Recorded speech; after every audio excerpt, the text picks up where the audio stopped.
but also keep that in mind. And that's also why I'm standing here waiting dutifully for my signal to go from our AV directors in the back. And there's that signal now. Hello and welcome to the City Club of Eugene, to our January 6th, 2023 program, celebrating Eugene Weekly at 40, the past, present, and future of local journalism. Happy New Year to everyone here and listening today. My name is Karen Knutson and I'm City Club's president.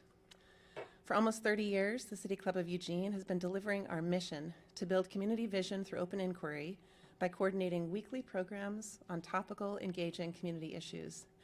In doing so, City Club creates the space for civil discussions of civic issues, the kind of learning and dialogue that is prerequisite to a shared vision.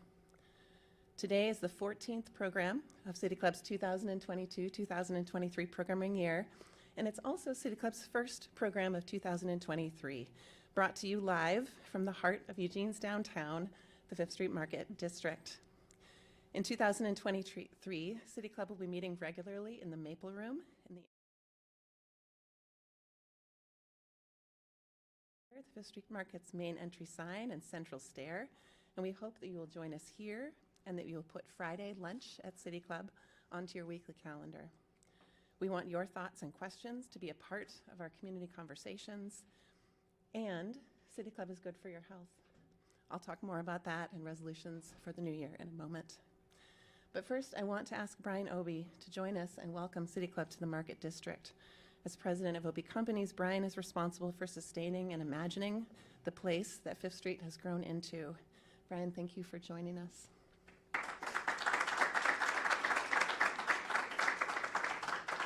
Thank you, Karen. This is going to be a good test of this room, see if the microphones work and all that kind of stuff, and I'm sure over time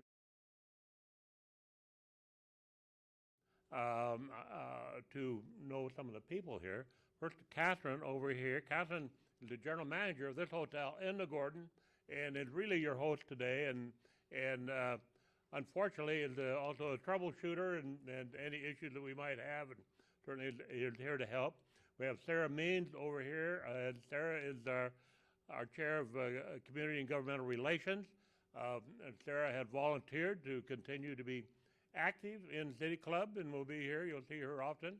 I also, now that you are so accessible, hope to be here and because we think it is important.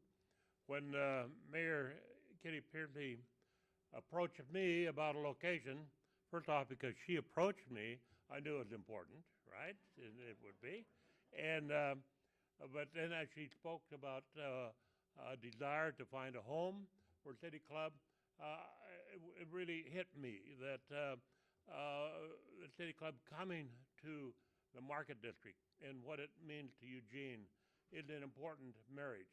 We typically would not, week after week, utilize our rooms like this meeting room for a club, Rotary, or what have you, because this is how we sell hotel rooms, and so we like them available, what have you.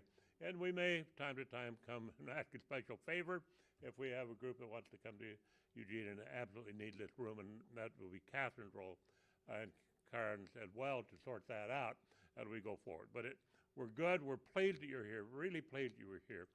You know, I've obviously been involved in the city of Eugene for a long time, even longer than City Club, and but I know how important it is. I know the issues that have been covered by this organization over time, and the impact that you've had on this community.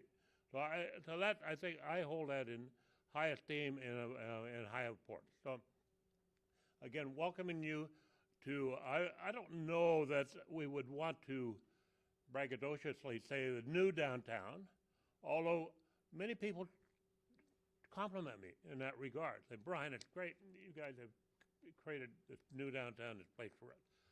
What I want it to be is a new beginning for downtown, so that we can spread this enjoyment and participation throughout our downtown area. And I think you, by meeting here and the issues that you take up, can have a lot to do with that. We do have a lot of work to do in this community. Certainly, the hot topic of the day is climate. But if you want to talk to the hot topic of the citizenry, it's homeless. And it's about how we feel about our community. And this organization can impact that. And I expect it and hopeful that it will impact that because it impacts its neighborhood. I don't want you to go out and get back in your car and have the window smashed because somebody stole something out of the back seat. That's what we want to get rid of. And we would do that. You saw the gentleman with the yellow coat on here. We're lucky in this district. We have our own police force. Of course, all our merchants have to pay for that police force, but they're here all the time, trying to create sanity and civilization in this environment. We're also lucky now because we have 2 mayors. So with that, I want to thank you and appreciate you being here and look forward to the weeks, months, and years ahead. Thank you.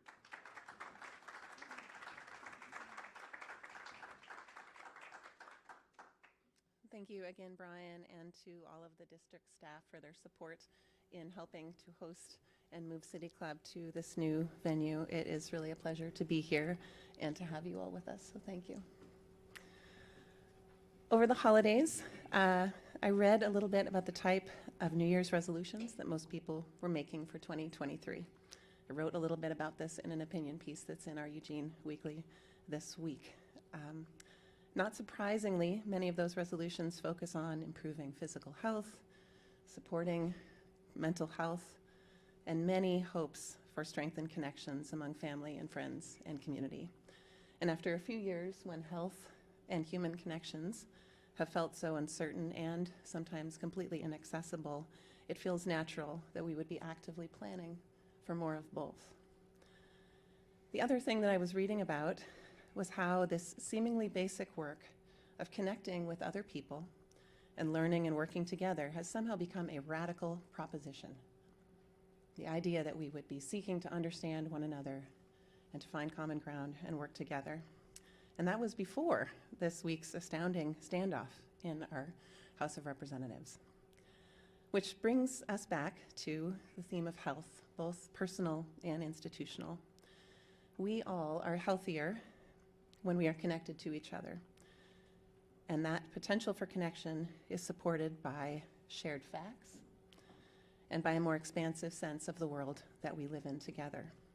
So I am truly delighted today, and not just as an alum of the university's School of Journalism, that we are hosting our first program of 2023, a conversation about the importance of local journalism and looking back and at the future of the Eugene Weekly as it celebrates its 40th anniversary.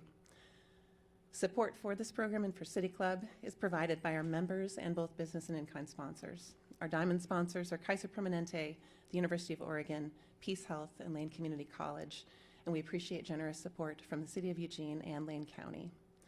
You too can support City Club's mission and our weekly programming by becoming a member at our website, cityclubofueugene.org. And we hope that you will join us for these programs in 2023. Thank you to Andrew Kollick for coordinating today's program. And now I'll invite Andrew to the podium to introduce our discussion and speakers. Thank you, Karin. As we organized this forum, we kept coming back to one simple question. What defines a community? Many things, of course.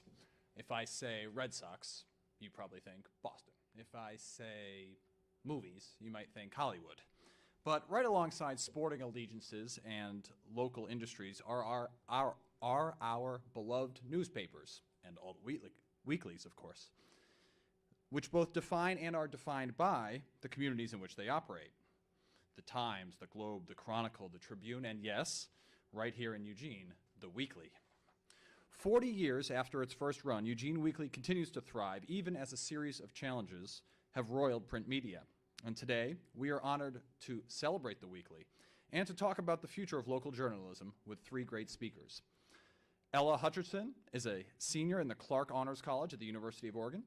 She's the managing editor of Ethos Magazine, a student-run publication, and a freelance reporter and former intern for the Weekly. Camilla Mortensen is the editor-in-chief of Eugene Weekly. She has a doctorate in comparative literature, a master's degree in folklore, and a passion for journalism, which she shares with students at the University of Oregon and Lane Community College. And Brent Walth is an assistant professor at the UO School of Journalism and Communication. He has 30 years of experience as an editor, author, and investigative reporter, during which time he has won the Bruce Baer Award 5 times, that's Oregon's top reporting prize, and the Pulitzer Prize in 2001. He's also the author of a book that I brought today to get his autograph on, Fire at Eden's Gate, one of the great books on Oregon political history, which focuses on Tom McCall. So Camilla, you're up first. Welcome to the City Club of Eugene.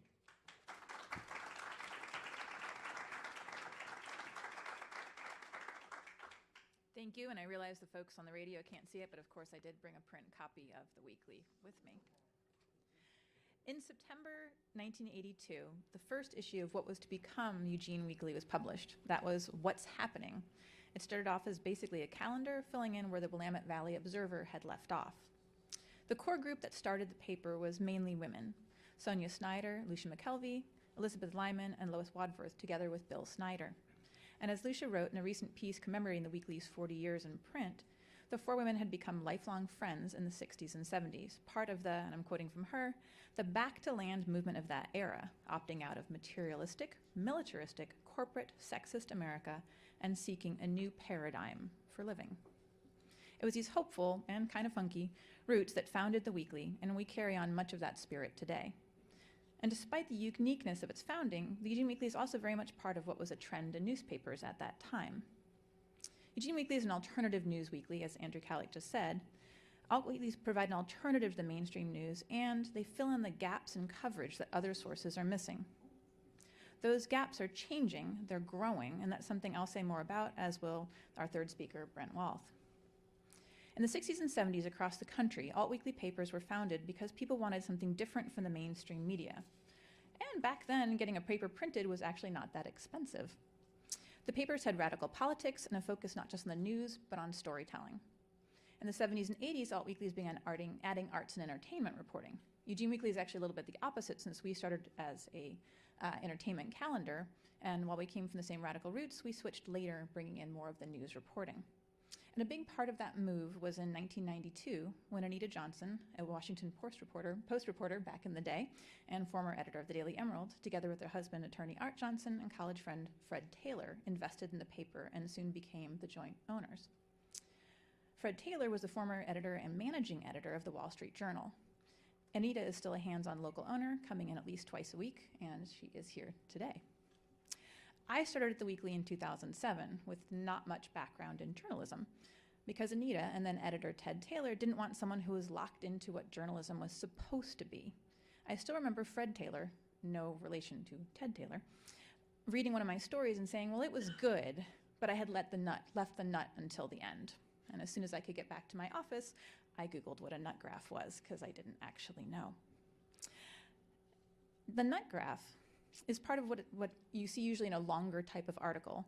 And it's the why I invited you to this party part of the story. Why you're reading it, why this matters, and where is this going? So where is this going?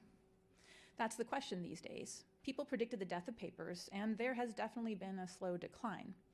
And the desire for accurate news, though, is still strong, even if the financial support has wavered. Sure, some of that is the internet and, quote, free news. I'm going to do some smart quotes for that. But fast, free news isn't usually the reporting and digging that newspapers do so well. It's not news. And let me remind you, just because you don't like what's reported or dug up in a newspaper doesn't mean that's not news. We've been doing a community listening project, The Weekly, trying to ensure we cover underrepresented communities and hear from them and figure out how people access the news and what kind of support they can and will give to our coverage. We've learned our print readership is still faithful and strong. That's no surprise since we print 30,000 copies a week, and they all get snapped up. We've been learning folks like to subscribe. Readers who get the Weekly in the mail have increased since the start of the pandemic. Because we're a weekly, no one has actually historically read us for breaking news. We hadn't faced the same challenges as the Register Guard, as its ability to get breaking news in print declined. For Eugene Weekly, the challenge has been the loss of revenue since the pandemic. It's hard to advertise events when there weren't any, and it's hard to advertise your eatery or your store when you're already understaffed. In some ways, we're lucky because we are a weekly paper, and because we aren't the altest of alt weeklies. We really try not to be mean or try not to be really snarky. I think that kind of bit me, and I'm not going to say where because this is radio and I can't say that. But it bit me the other day. I asked folks to send letters that were nice as often as they sent grumpy ones. And I got some very angry emails taking me to task for asking for niceness and impinging upon readers' God-given right to be pissed off in the pages of the weekly. Just because I ask for you to be nice doesn't mean I won't print your angry letter. And I did get some very nice letters in the weekly. And I love that. I definitely love that. I love that people feel that community sense for the weekly and that they do have the right to be in our pages. We are not weekly, but we're also very much a community paper, and we're one that tries to give voice to our community members, both the grumps and the idealists. And we do want you to have your say, even the grumpy say. And the voices are moderated. If someone hits send in the middle of the night, and trust me, we get those 2 a.m., I am so angry emails, and then at 8 the next morning, I get an email that's like, hey, I would like to take that back and write a different version for print. And we do that, and that's very different from the internet, where you can try to go back and delete it later, but you've kind of already sort of thrown it out there with no one stopping to say, hey, did you think about that for a second? And I'll do that when people send opinion pieces. They'll send me something in, and I'll be like, hey, have you thought about this possible response? And we'll go back and forth. In the end, they print what they're going to print. It's not like Reddit or Facebook where you can hide behind a fake profile. When someone writes a letter or a column for the weekly or reported as a piece in a local icon who has died, or a white supremacist who has resurfaced yet again, it's real people taking responsibility for what they say. And I think that community connection is also why we're seeing the Chronicle, formerly the Cresswell Chronicle, grow as it covers communities such as Cresswell, Pleasant Hill, and Springfield. People seek that community and that accountability. And honestly, that feeling we get when we have something for posterity, to be able to hold on to something. Eugene Weekly wants to support that, so we founded a nonprofit. And since we still also like our radical roots, we named it TRIPS, Twin Rivers Institute for Press Sustainability. And the mission is to support the weekly and other small local papers around the Willamette Valley. We're slowly figuring out how to fundraise for it. Some readers have donated to it, others have contributed directly to the weekly. Someone just last night gave us $1,000 just to keep us going, and that makes a huge difference, both financially and all honestly, emotionally. One thing we've learned that the community wants the weekly to be here and to be local and vocal, and we plan to stay all of those things. Our mission as an alt weekly has changed as the landscape has changed. The gaps we seek to fill in have grown larger. We've increased our online extra coverage. We send out a Tuesday newsletter. In response to the RG cutting opinion content, we've added events, extra opinions online, and we would totally add it in print. We just need to pay for those pages. But we're trying to sort of fill in those areas while still be the weekly. On the subject of finances, the owners of the weekly have never taken a profit out of the weekly, and in the years where the paper has made a profit, they have actually put the profit back into the paper.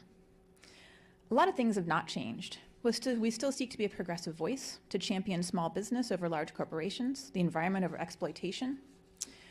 We want to give space to unheard voices. We've embarked on projects like our obituaries for the unhoused, for those who have died without a permanent shelter, the people in our community who otherwise might go unremarked and only mourned by those who knew them and had really interesting and important lives.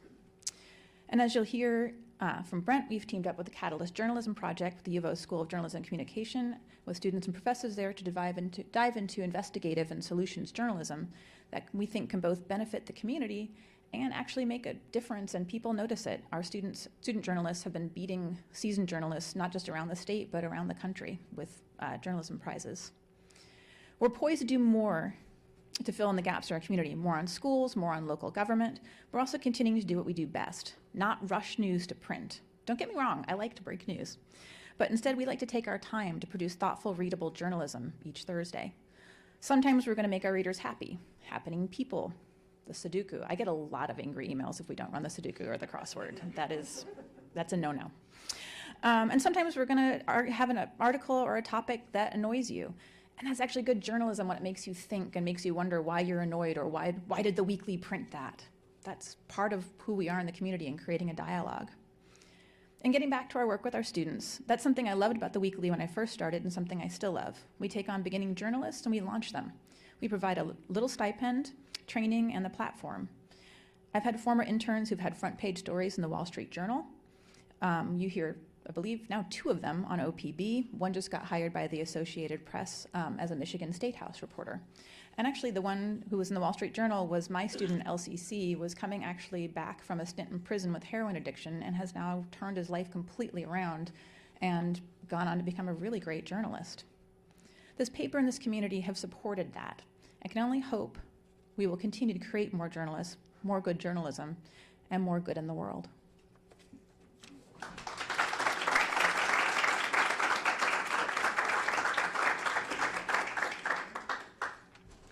Hi, I just want to say it's really an honor to be asked to be here today, speaking among other journalists that I admire so deeply.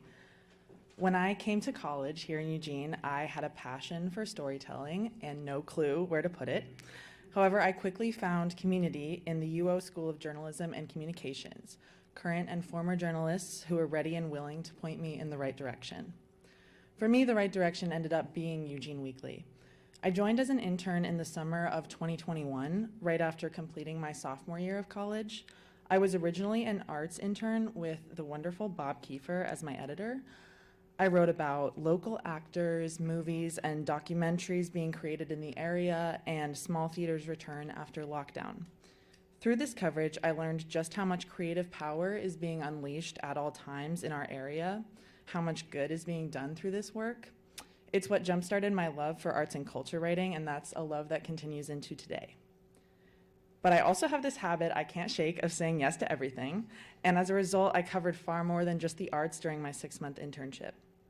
Bob and I visited Florence and spent 3 hours with a 93-year-old fisherman and his 108-year-old boat. We went to the home of an author recently diagnosed with the fatal bulbar onset ALS and learned about the ways she was making peace with the end. And we traveled all the way to Eastern Oregon to speak with 3 couples who had moved west to east in search of space and community. I spent the kind of time with each of these people that allowed me to write deeper and more meaningful profiles of who they were and what made them tick than many professional journalists are given the time and resources to do. I also got to do similarly deep work much closer to home. In 2021, when I was an intern, obituaries were run for 13 individuals who died in Lane County while homeless that year. I wrote about 3 of them. Their names were Charles Rintelen, Sarah Fallingwater, and Shandi Frankie.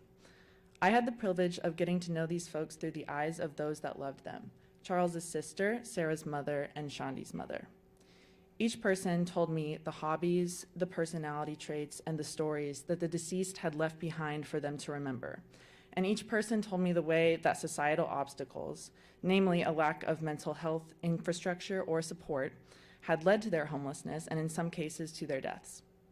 While this was undoubtedly the toughest work I did at Eugene Weekly, I continue to feel that it was the most important.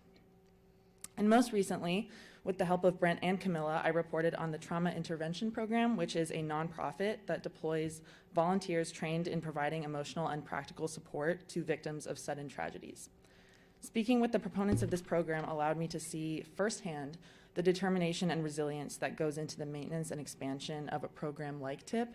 And I know now that this level of resilience occurs all over our community and any number of projects and ideas that will ultimately serve us and make us stronger.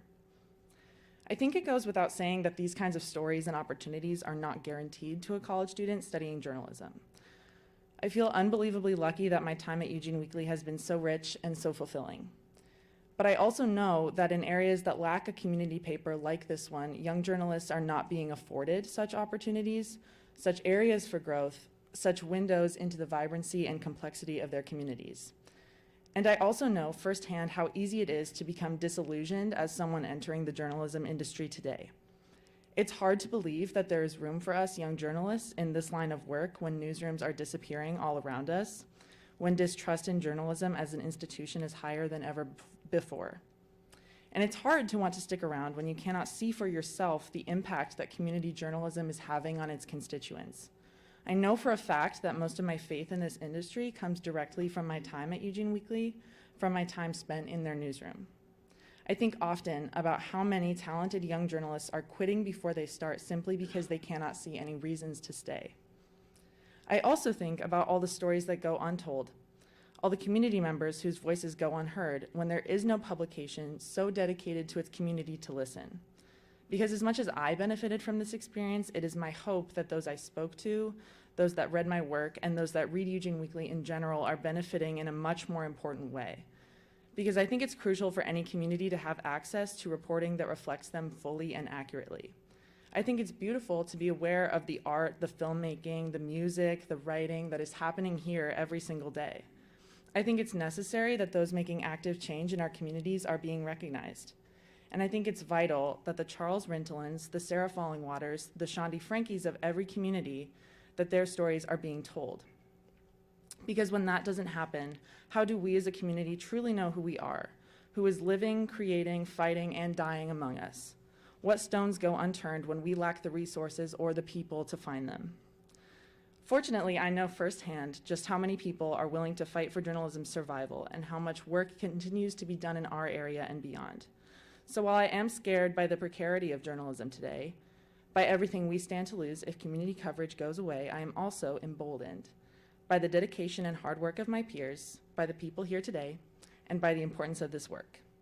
My time at Eugene Weekly made me certain that this is an industry worth fighting for, and I'm happy to now be part of that fight.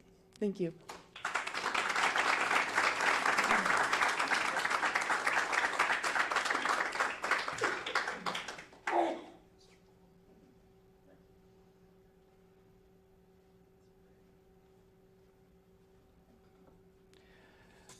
I'm going to tell all of you what I just told Ella. That was terrific.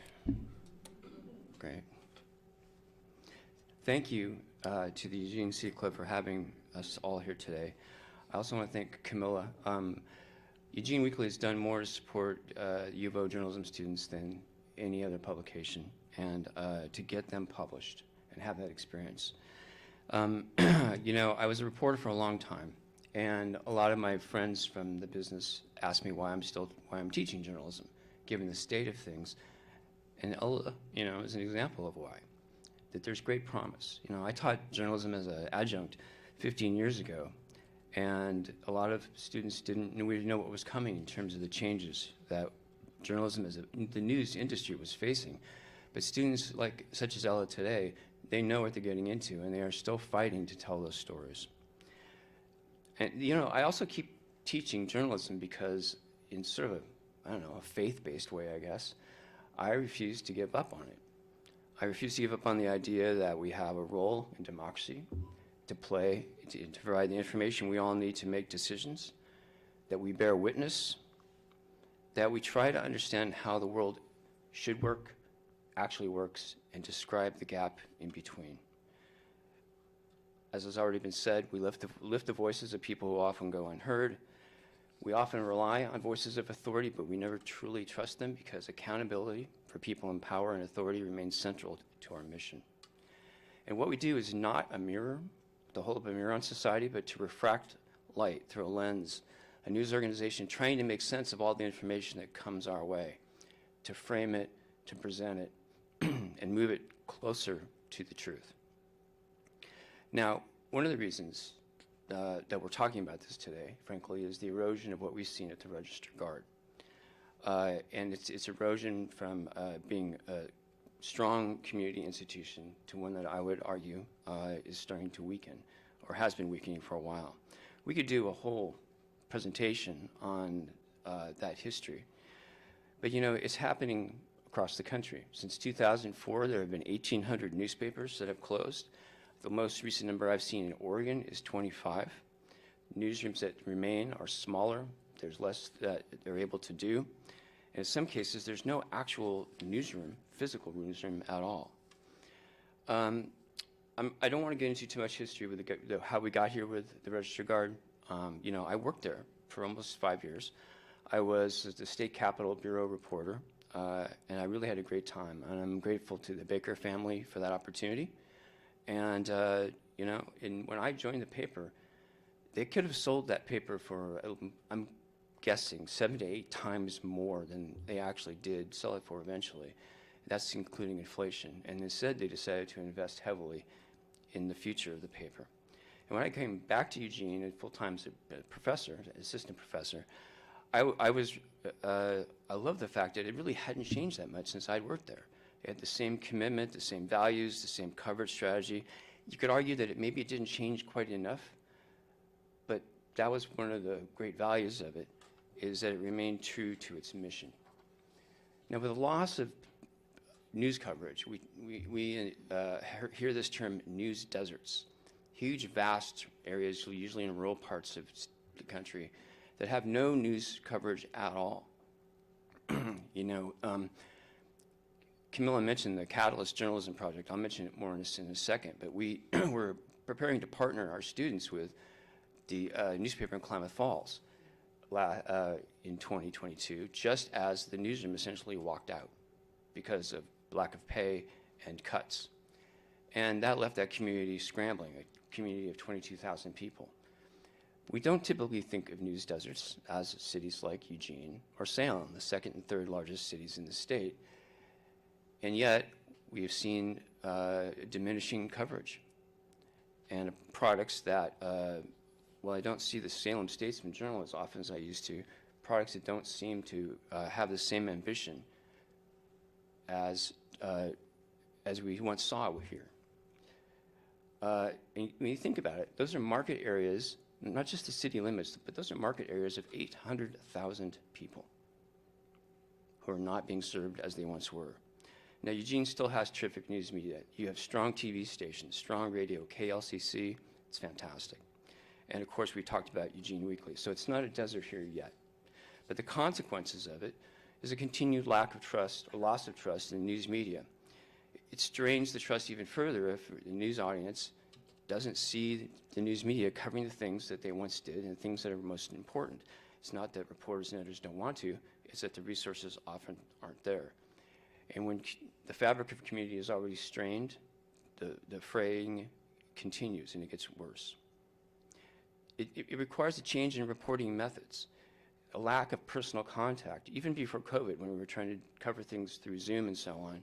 And that leaves reporters and editors less familiar with their community.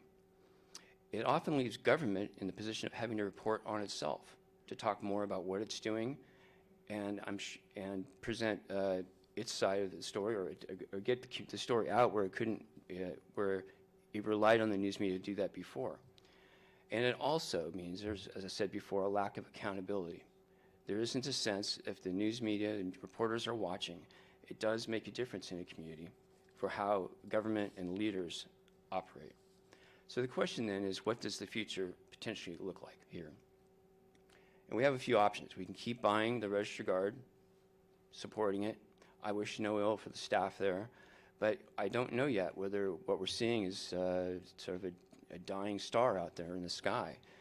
You know, the light is still getting to us, but is it really going to end up as a cinder, you know, floating out there, gone? Probably not. We'll probably for a long time have it as a brand. But I think that means that we have to be thinking as a community about what can happen. Now, it's always possible that the owner of a Register Guard could have a change of heart and decide to truly invest in the community. I didn't hear anybody laughing. There we go. Who owns the Register Guard? Gannett. Gannett is a company that has 100 daily newspapers, or mostly daily, I guess, and 1,000 weekly newspapers. It still has a strong national coverage. One of my former students, former intern at Eugene Weekly, is on the national investigative team for Gannett, is doing great work. It's a publicly traded company that had $3.4 billion in revenues last year, but it also lost $134 million. This is all according to New York Times and SEC information I was reading last night. And it always has repeated rounds of layoffs. Wall Street stock analysts say, if you have Gannett stock, sell it yesterday. It does not have, right now, it has a very precarious future. But who owns Gannett? The two biggest stockholders in Gannett are major investment firms. One is called BlackRock, and if you haven't heard about BlackRock, it has major positions in companies such as Time Warner, Disney, and Apple. The second is Vanguard Group. If some of you might have mutual funds or so on in Vanguard, you might be part of the ownership of the Register Guard. Between these two companies have, these two investment groups, manage funds in the range of 18 trillion. That's with a T, as in Tango, as in Titanic, and tawdry. And I've been relying here on the New York Times reporting just recently on this. And of course, those are funds that they manage. It's an enormous funds. And they're, in effect, the controlling interest of Gannett. Now, where is a community like Eugene in that range? Probably not particularly present. We could ask the newspaper, we could ask Gannett to give the Register Guard back to the community. One of my colleagues, Professor Peter Loffer, has actually proposed this in a column he published in Eugene Weekly. And while this sounds like Don Quixote, he is taking it quite seriously. And I applaud it. He's been reaching out to Gannett, trying to see what's possible. His idea is to bring it to the journalism school so we can try to revive that as a brand and as a service to the community.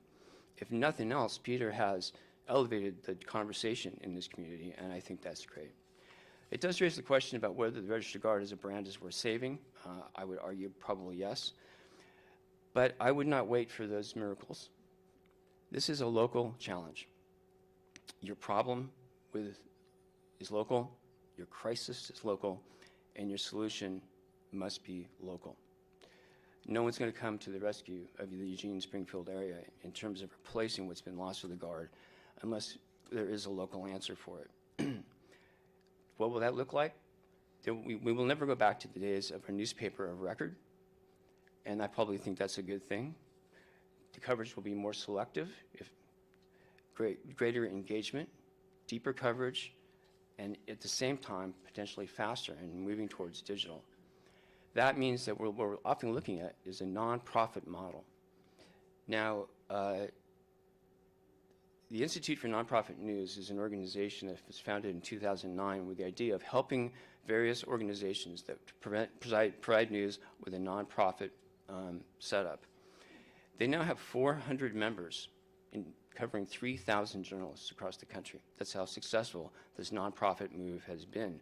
These are small. If you divide that, you realize on the average size is about 7 or 8 reporters and editors per organization. But they've been very effective. There's something called the Fort Worth Report, just basically got off the ground last year. Already has 17 people on its news staff and is challenging the local newspaper for coverage. There's something called the VT Digger in Vermont, where a reporter who covered the State House got laid off and started her own news organization from her dining room table. It's now the authoritative news source in that state. Investigate West was created by reporters in Seattle who also were facing layoffs and now has created a vitally important voice for the Northwest. Then there are models like Oregon Public Broadcasting, which is well established, but when the Oregonian began to have heavy layoffs 10 years ago, OPB stepped up and has created an incredibly robust news organization. It always was strong, and now it's bigger and stronger than ever before. I think OPB is a model in some ways, and that is build on what's already here. Strong community. This is a community that's deeply engaged in missing the news coverage that it once had. In other words, it's a hungry audience. An infrastructure. You already have active, deeply engaged news organizations, KLCC and Eugene Weekly in particular. Rather than building something from scratch, those could be built out. You have a journalism school with people who have expertise in editing and reporting, and you have also students who are extremely committed that can contribute to this effort. Camilla talked about Catalyst.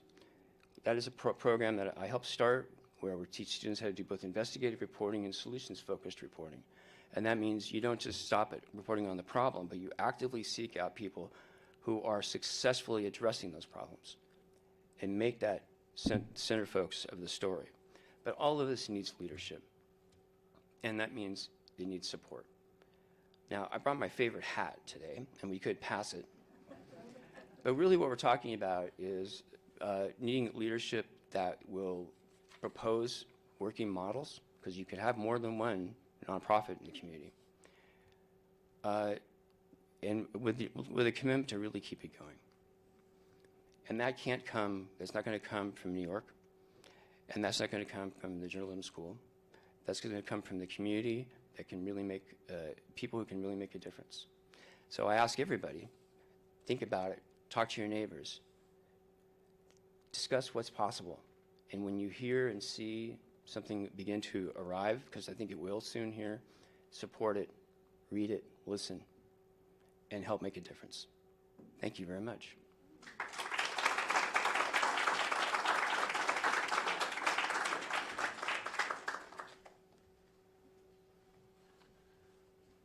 We'll now take a 5-minute recess and return for questions. Thanks.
going to get started again here. If you have a question for any or all of our panelists, you can come to this microphone at the front and identify yourself and ask your question. We welcome that. We also have questions coming in from people watching online. So please feel free to make your way to the microphone if you so choose.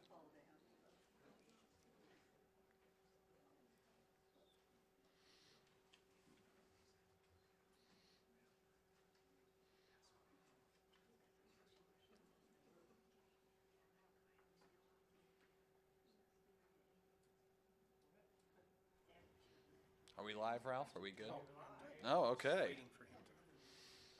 It's always good. Right. Hello, my name is Mark Horney. I'm a City Club member. I was wondering if the three of you or anyone else knows anything from national surveys or other information sources about what sorts of news of whatever type delivered in whatever format that people are willing to pay for in some way or another.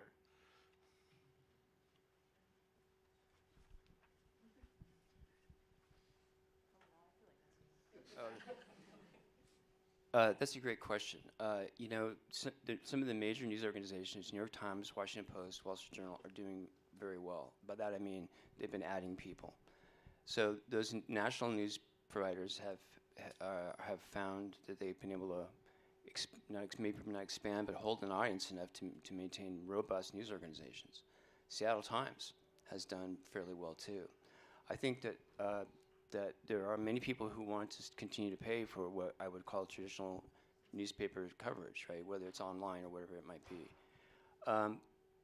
But the biggest test, I think, for a lot of news organizations is the paywall, and I don't have a better answer except that the idea that you have to pay to go onto the site is really testing, and I don't think it's possible to say what particular kind of news. For example, if you love sports, people are willing to pay for access to various news sites that are dedicated to that. But for general news, I think that the jury's still out as to what's sustainable. So,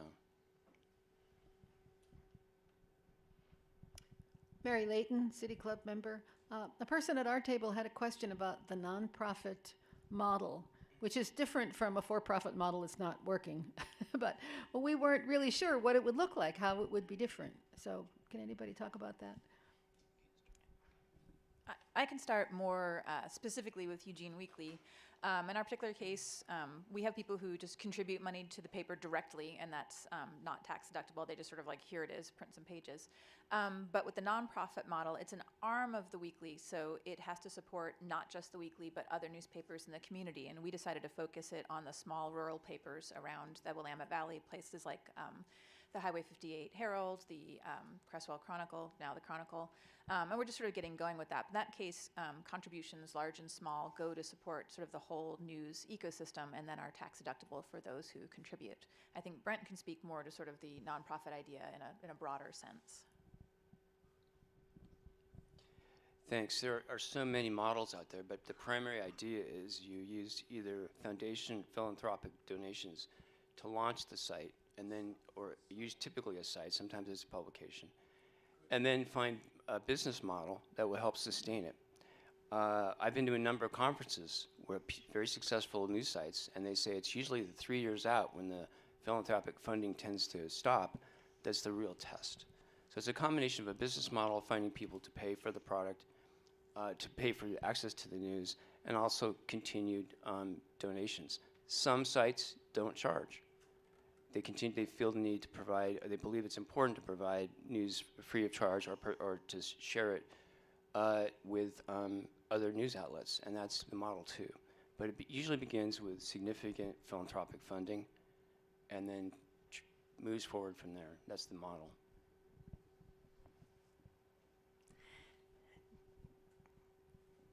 Thank you. Sandra Bishop, City Club member.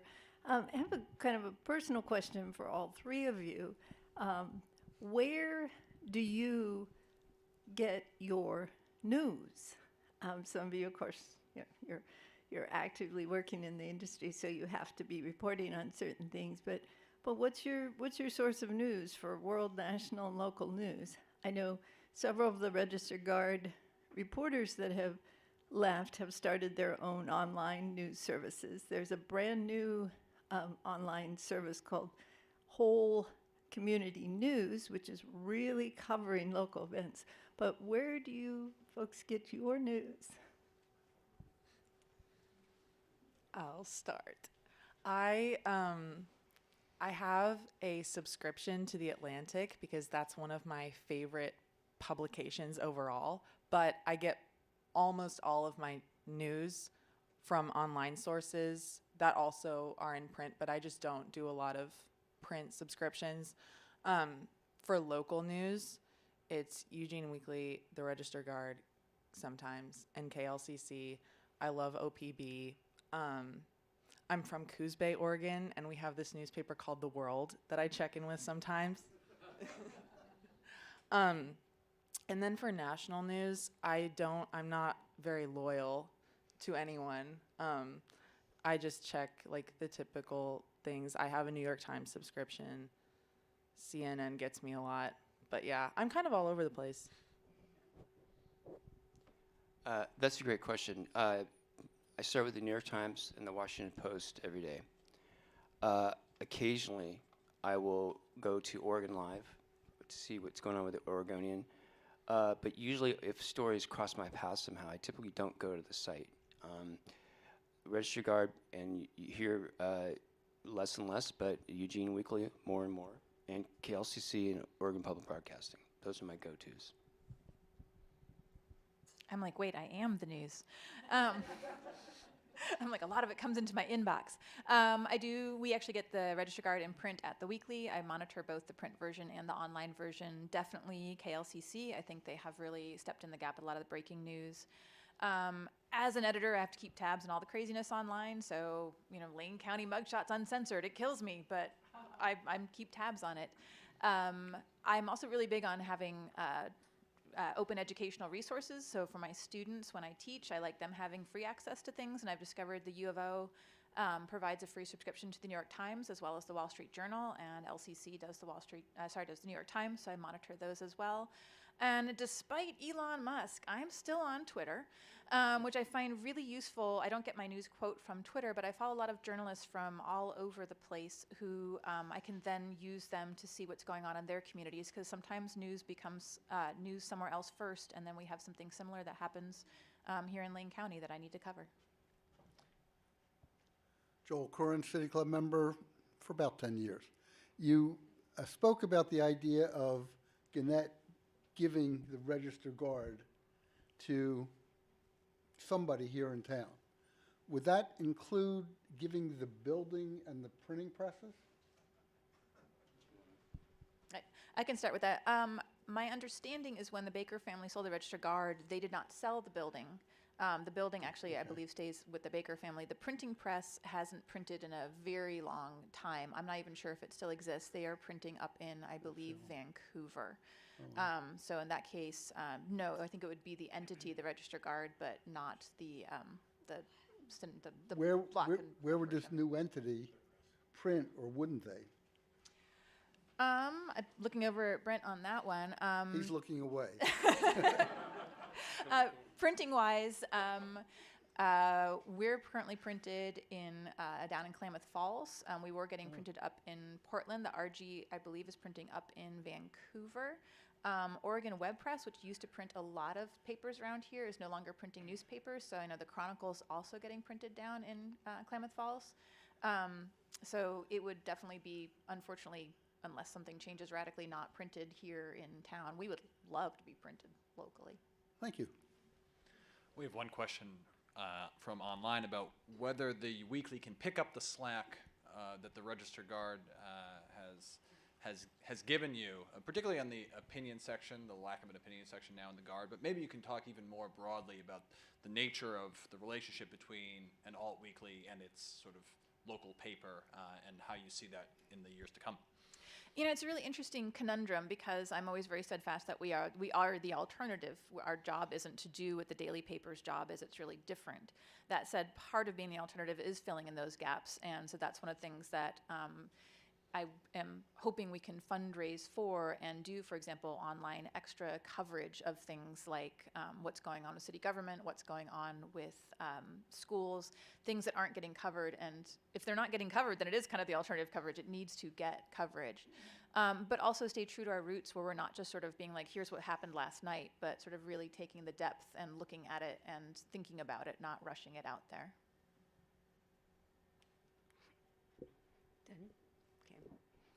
Kitty Fiercey, City Club member. My question really is, I think, because of, as you know, of the kind of the media and the kind of folks people have been hearing from all over this country, there really is a lack of belief in the validity of news these days. And people are very reluctant to put faith and trust in a news source. And I just would like to hear what you think about that, because this notion of I only listen to what I want to hear is not something that gives people from any side of the spectrum much confidence in the news that they're hearing, and that undermines and erodes journalism in general, I believe.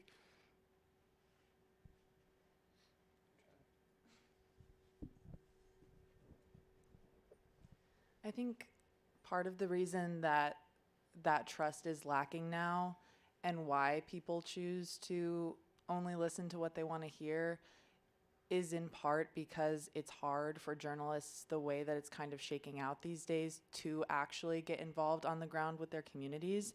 And when audiences aren't seeing journalism happen in that way, why would you trust it? Because you don't really see yourself where it's coming from. And so I do understand those hesitations, because there is some bad journalism out there. And if you're not a part of it, it's kind of hard to know what's good and what isn't.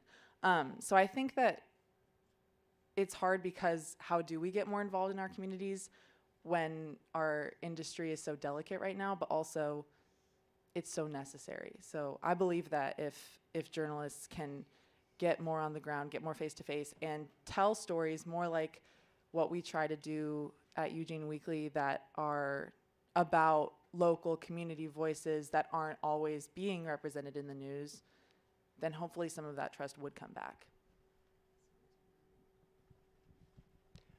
Yeah, the only thing I would add is that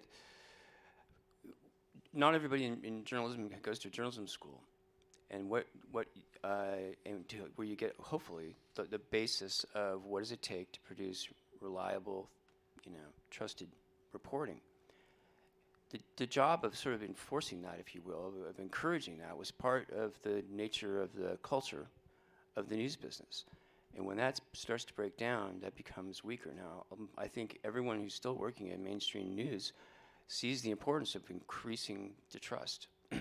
But now that people can get their news from all kinds of sources, and oftentimes you're not even sure where it comes from if it arrives on your phone, that I think that as well has undermined, what is this news organization? Can I trust it? And people tend to move towards what they agree with. I think all we can do is continue to teach the basics, what's valuable, what's ethical, where the lines are, and just continue to do that work. Because the best way we can help to protect the trust we do have and increase it potentially is by demonstrating it every day. Karen Knutson, City Club member. I have at least 5 questions for you all, but I'm going to come back to the one that is maybe the most current. This morning I was listening to a program on the radio that was talking about very specifically the influence of talk radio and radio news, particularly in news deserts and in areas of the country where there's not another alternative, where there's literally no other station on the dial other than one station offering maybe one perspective and not necessarily journalism. There was a comment in the program about the changes at the SEC that allowed for that to happen on radio. And I'm just curious, that sounds like it was quite a while ago. What kind of internal self-regulation happens within the field of journalism? How do you all engage with or relate to what I would really consider to be bad actors? And what are the sort of regulatory structures like? What would you like to see changed? It was a startling article. I listened to that same one as well, and yeah, I think it was it back in the day of, was it, oh, no, not Lars, it was before Lars Larson, Rush Limbaugh. That's what it was. I'd say from the perspective of the weekly, that when we are an alt weekly, we do have a progressive tilt. We're very clear about that, and actually, to a certain extent, I've found that actually does engender some trust because folks know where we're coming from. At the same time, it's important to us to get differing views in. So I have printed and published letters where I'm just rolling my eyes going, oh, God. But just because I don't like it or disagree with it doesn't mean that voice shouldn't be heard. If it is inaccurate, if it is purveying falsehoods, I'm not going to publish a letter about how 5G caused COVID. We fact check these things, and I think that is a big difference between a newspaper and just things that can be published anywhere on the internet, is going through and making sure that voices are both heard and they're checked as well. I would just say briefly that I think the previous question about trust, one of the tactics of talk radio is to attack mainstream media as irresponsible, unreliable, part of a conspiracy. And that has had an enormous impact, I think. I'm not an expert in this area, but I've seen this in Portland and around the country. Every single day there's an attack on the mainstream media, no matter what the mainstream media says, it can't possibly be true. That's, I think, been the most destructive thing about talk radio. And again, the only way to respond to that is by journalists just doing their jobs and chasing the truth every day. So. Thank you. We have time for one more question, and that is this. Some people have said that the media can't rely on advertising or wealthy philanthropists in the future, that what we really need, the solution, must be government funding of some kind. Direct funding, tax credits for subscriptions, all sorts of ideas floating around out there. I'm curious to hear what each of you think of that, what some of the pros and cons might be, and whether you think there's a role for more state action in this arena. I would just say that I wouldn't be in favor of it at all. I know it's been talked about. I know that there are other models in other countries. I think that when part of our job as journalists is to hold people in power accountable, that includes both in private sector and in government, in the public sector. And it would frighten me to think that would not only cut off the coverage, but how could it be trusted? That's the question. Now, I know people raise that about the mainstream media already, how it could be trusted, but I think it would not, I think it would add greater complexity in trying to answer that question. Yeah, I don't know that I would have a whole lot much more to add. I'm like, in principle, I'm like, yay, funding. And then I'm like, oh, the mouthpiece of the government? No, absolutely not. I need to be able to question the government and not count on their funding. One of the things of the weekly, I literally don't see the advertisements until the paper is laid out. So I'll have my reporter writing a piece heavily critical of Northwest Natural, and then as we're going to press, I'm like, oh, look at that, a full-page ad. Oh, well. And honestly, that's how it needs to be. That has to be a separation and not be beholden to the funding. Thank you. That's all the time we have for questions. I'm going to turn the mic back over to Karin Knudsen.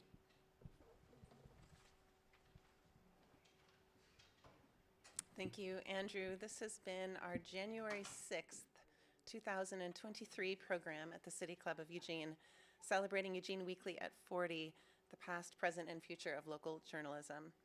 Before we thank our speakers one last time today, I would also like to recognize City Club's diamond sponsors. Kaiser Permanente exists to provide high-quality, affordable healthcare services and to improve the health of our members and the communities we serve. You can learn more information at kp.org. The University of Oregon has helped Oregonians to question critically, think logically, reason effectively, communicate clearly, act creatively, and live ethically since 1876. And you can find more information at uoregon.edu. Peace Health has been proud to serve Eugene, Lane County, and beyond as your hometown healthcare partner for more than 80 years. The Peace Health mission is to keep you and your family healthy, and you can learn more at peacehealth.org. And Lane Community College transforms lives through learning. LCC provides comprehensive, accessible, high-quality educational opportunities that promote student success. For more information, visit lanecc.edu, and thank you to the City of Eugene and to Lane County for their support. I also want to thank today's Sapphire sponsors, Summit Bank. Founded in 2004, Summit Bank is the only independent community bank headquartered in Eugene. Summit Bank is Oregon's business bank, and Summit's mission is to be the best community bank for businesses and professionals.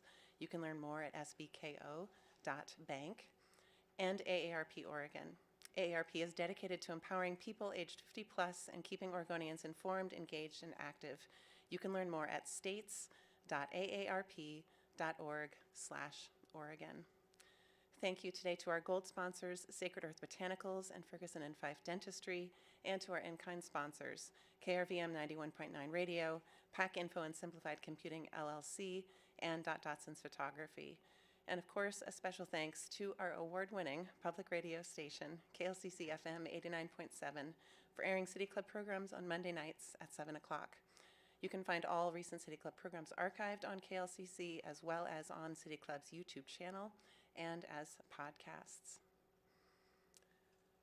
Looking ahead to January 20th, we hope you will join us back at the 5th Street Market as we welcome eWeb to talk about the future of our energy needs in the city and our region. Will be an inspired conversation, a lot on the docket if you have been reading the news lately. Also, if you have a suggestion for a program that you think City Club should convene a discussion around, please visit our website at thecityclubofueugene.org and make that suggestion. We welcome everyone to join this conversation, and you can email us at info@cityclubofueugene.org.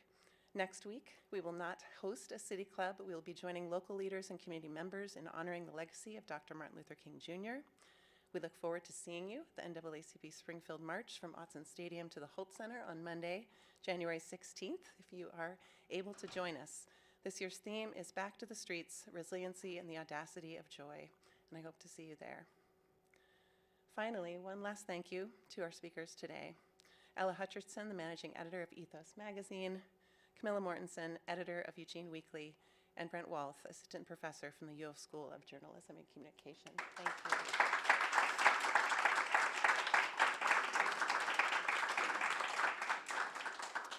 We appreciate the expertise and insight that you had offered today, and it has been a pleasure to welcome you to City Club. Thank you all for joining us at the 5th Street Market in the heart of downtown. Take care, and we look forward to seeing you soon.